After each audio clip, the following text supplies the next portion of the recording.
Hello बच्चों, आज हम लोग अंकित प्रश्नों पर आते हैं। एक अंकित प्रश्न है। पहले 9.1 नैनोग्राम इलेक्ट्रॉनों पर आवेश की मात्रा कितनी होगी। एक इलेक्ट्रॉन पर आवेश की मात्रा हमें पता है। अगर हम 9.1 नैनोग्राम इलेक्ट्रॉनों में इलेक्ट्रॉनों की संख्या निकाल लें तो हम कुल आवेश की मात्रा निकाल लेंगे। हमें मालूम है कि एक इलेक्ट्रॉन का द्रव्यमान 9.1 × 10⁻⁻31 किलोग्राम होता है।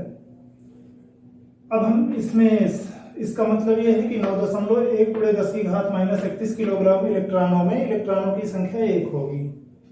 अर्थात 1 किलोग्राम इलेक्ट्रॉनों की मात्रा अगर आप लेते हो तो उसमें इलेक्ट्रॉनों की संख्या होगी 1/9.1 × 10⁻31 किलोग्राम। अब प्रश्न में हमको 9.1 नैनोग्राम इलेक्ट्रॉन की मात्रा मालूम है, तो 9.1 नैनोग्राम, नैनो का मतलब 10⁻⁹, तो ये हो जाएगा बराबर 9.1, नैनो की जगह 10⁻⁹ ग्राम। इसको हम किलोग्राम में बदलेंगे। 1 ग्राम में 10⁻³ किलोग्राम होते हैं, तो ग्राम की जगह 10⁻³ किलोग्राम, यानी 9.1 × 10⁻⁹ × 10⁻³ किलोग्राम। -9 और -3 मिलकर 10⁻12 किलोग्राम। तो 9.1 नैनोग्राम इलेक्ट्रॉन का मतलब हुआ 9.1 × 10⁻12 किलोग्राम इलेक्ट्रॉन। अब 1 किलोग्राम इलेक्ट्रॉन की मात्रा में इलेक्ट्रॉनों की संख्या इतनी है, तो 9.1 × 10⁻12 किलोग्राम इलेक्ट्रॉन में इलेक्ट्रॉनों की संख्या इतनी हो जाएगी आपकी। 1 किलोग्राम में इतना, तो 9.1 × 10⁻12 में ये आपका अंश में आ जाएगा, ये हर में सरल कर लेंगे। 9.1 9.1 कट जाएंगे, 10⁻12 10/10⁻31, ये 10⁻31 ऊपर जाएगा +31, 10⁻19 इलेक्ट्रॉनों की संख्या हुई 9.1 नैनोग्राम इलेक्ट्रॉन में।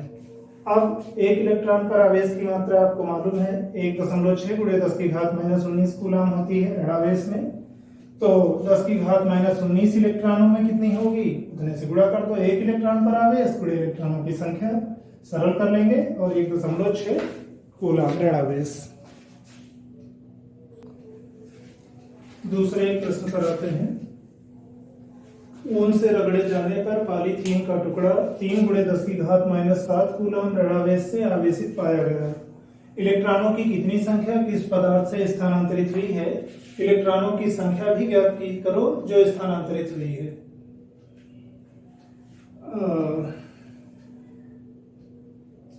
इस प्रश्न का हल, पहली बात तो ऋणावेश है पॉलीथीन पर है, तो पॉलीथीन पर ऋणावेश का मतलब पॉलीथीन पर आवेशों की अधिकता है, इलेक्ट्रॉनों की अधिकता है।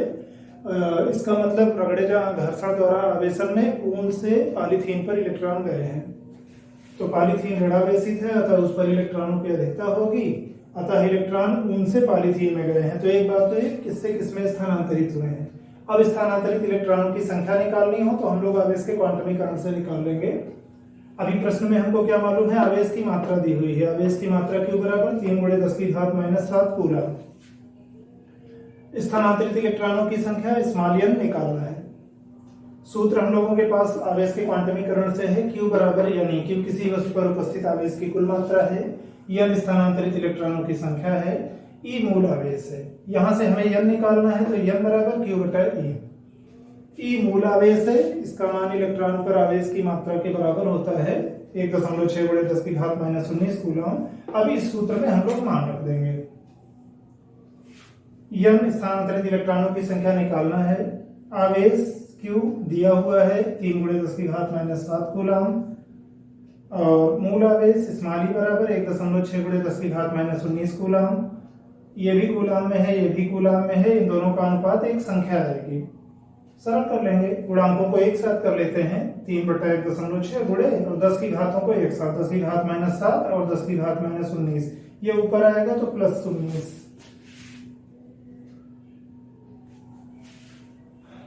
30/16 गुणे 10⁻⁷ +19, सरल करेंगे, -7 और +19 10⁻12 बचेगी, और 30/16 को सरल कर लेंगे 1.875, ये होगी स्थानांतरित इलेक्ट्रॉनों की संख्या। और पॉलीथीन है ऋणावेशित, तो इस पर इलेक्ट्रॉनों की अधिकता है, यानी वहां पर इलेक्ट्रॉन गए हैं और ऊन से गए हैं, तो अतः 1.875 × 10⁻12 इलेक्ट्रॉन ऊन से पॉलीथीन में गए हैं। अगले प्रश्न पर आते हैं। तीसरे प्रश्न पर आते हैं। यदि प्रोटॉन व न्यूट्रॉन 3 क्वार्क कणों से मिलकर बने हों तो क्वार्क के पदों में प्रोटॉन व न्यूट्रॉन का संभावित संगठन क्या होगा यदि क्वार्क के दो प्रकारों में अप क्वार्क, जिसको यू से प्रदर्शित करते हैं, उस पर 2/3 ई आवेश हो, और डाउन क्वार्क, जिसे स्मॉल डी से प्रदर्शित कर सकते हैं, उस पर -1/3 आवेश हो। नाभिक की रचना में प्रोटॉन और न्यूट्रॉन कण, अभी मान के चले कि वो दो अस्थायी कणों अप क्वार्क और डाउन क्वार्क से मिलकर बने हैं। अप क्वार्क पर आवेश 2/3 ई प्लस है, ये मूल आवेश है, और डाउन क्वार्क पर -1/3 ई। हमें उनके संभावित संगठन निकालने हैं यू और डी के पदों में, कि प्रोटॉन में कितने अप क्वार्क और न्यूट्रॉन में कितने अप क्वार्क या डाउन क्वार्क होंगे। हल पर आते हैं। प्रोटॉन पर आवेश की मात्रा हमें पता है प्लस ई होती है, मूल आवेश अगर ई हो तो इलेक्ट्रॉन पर माइनस ई, प्रोटॉन पे प्लस ई। अब अगर प्रोटॉन में ए अप क्वार्कों की संख्या है और 3 कुल क्वार्क कण है, प्रश्न में दिया हुआ है कि प्रोटॉन और न्यूट्रॉन दोनों 3 क्वार्क कणों से मिलकर बने हैं, ये नहीं पता है कि कितने अप क्वार्क कितने डाउन क्वार्क। तो अभी मान लेते हैं कि अगर प्रोटॉन में मान लो ए अप क्वार्कों की संख्या है तो इसका मतलब 3 - ए डाउन क्वार्क होंगे, ताकि दोनों का जोड़ 3 रहे। मान लो 3 में से ए अप क्वार्क है, 3 - ए डाउन क्वार्क है। अब आवेश के संतुलन के लिए देखते हैं। एक अप क्वार्क पर प्लस 2/3 ये आवेश है और डाउन क्वार्क पर -1/3। अप क्वार्कों की संख्या ए है तो ए गुणा प्लस 2/3 ही, और 3 - ए डाउन क्वार्क की संख्या है और एक डाउन क्वार्क पर इतना आवेश है, तो इन दोनों का गुणनफल और इन सारे क्वार्कों के आवेशों का ये गुणनफल यानी योग ई के प्लस ई के बराबर होगा। सरल कर लेते हैं, 3 से गुणा कर देते हैं दोनों तरफ, तो इधर से 3, ये 3 हट जाएगा, इधर 3 से गुणा हो जाएगा, a × 2e प्लस 3 - ए, 3 हट चुका है गुणा करने पर, माइनस ई बराबर इतना। सरल कर लिए 2ae, और यहाँ minus minus plus ae, 3e minus का इधर -3, इसको इधर लेके चले गए 6e, ये 2 और 1 3ae। सरल कर लिए, a बराबर 2। a क्या थी? अप क्वार्कों की संख्या थी। इसका मतलब प्रोटॉन में 2 अप क्वार्क होंगे, तो प्रोटॉन में अप क्वार्कों की संख्या 2, और हमें पता है कि कुल 3 क्वार्क थे। इसका मतलब डाउन क्वार्कों की संख्या कितनी होगी? कुल माइनस अप क्वार्क यानी 3 - 2 यानी 1, ये होगी डाउन क्वार्कों की संख्या। तो प्रोटॉन का संभावित संगठन ऐसा होगा कि उसमें 2 अप क्वार्क होंगे, एक डाउन क्वार्क होगा, जैसे UUD या UDU या DUU, कुल मिला के 2 बार U और 1 बार D, क्रम आप ठीक है रख सकते हो। अब इसके दूसरे भाग पर आते हैं। इसके न्यूट्रॉन पर आवेश की मात्रा हमें पता है, न्यूट्रॉन विद्युत रूप से उदासीन होता है, तो न्यूट्रॉन पर आवेश की मात्रा 0। अब न्यूट्रॉन में मान लो B अप क्वार्क है, न्यूट्रॉन में अगर B अप क्वार्क है तो 3 - B डाउन क्वार्क होंगे, 3 कुल संख्या है।